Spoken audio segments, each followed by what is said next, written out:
Il faut qu'on reste naturel, qu'on soit soi-même et surtout que voilà, être le plus simple possible et vivre.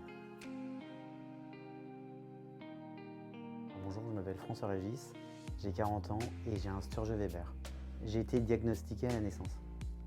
En fait, on m'a rien expliqué du tout parce qu'il y a 40 ans, on ne connaissait pas grand-chose sur cette maladie orpheline, sachant que c'est une maladie, oui, comme c'est une maladie rare, on est très peu à l'avoir.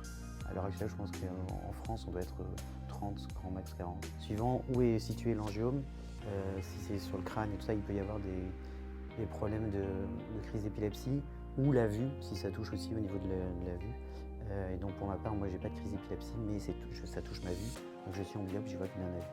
Je pense que de ma famille ou mes parents ont fait attention à me protéger, mais en même temps en me laissant assez libre.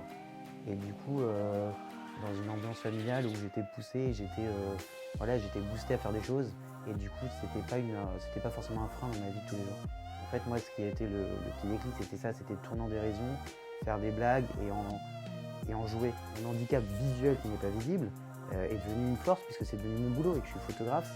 Et que de plus en plus, des gens me disent, mais en fait, c'est marrant parce que connaissant mon handicap visuel ou pas, ils me disent, mais t'arrives à voir des choses qu'on ne fait pas attention ou qu'on ne voit pas.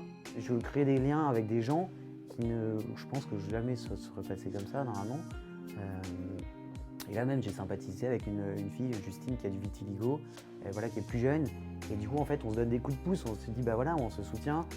J'ai décidé de rejoindre l'association Vanifraise, justement pour pouvoir rencontrer d'autres personnes qui ont cette maladie orpheline et aussi, par mon témoignage de vie, pouvoir rassurer les parents qui ont des enfants plus jeunes, qui sont touchés aussi par cette maladie.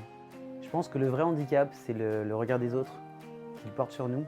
Il faut qu'on reste naturel, qu'on soit soi-même et surtout que voilà, être le plus simple possible et vivre.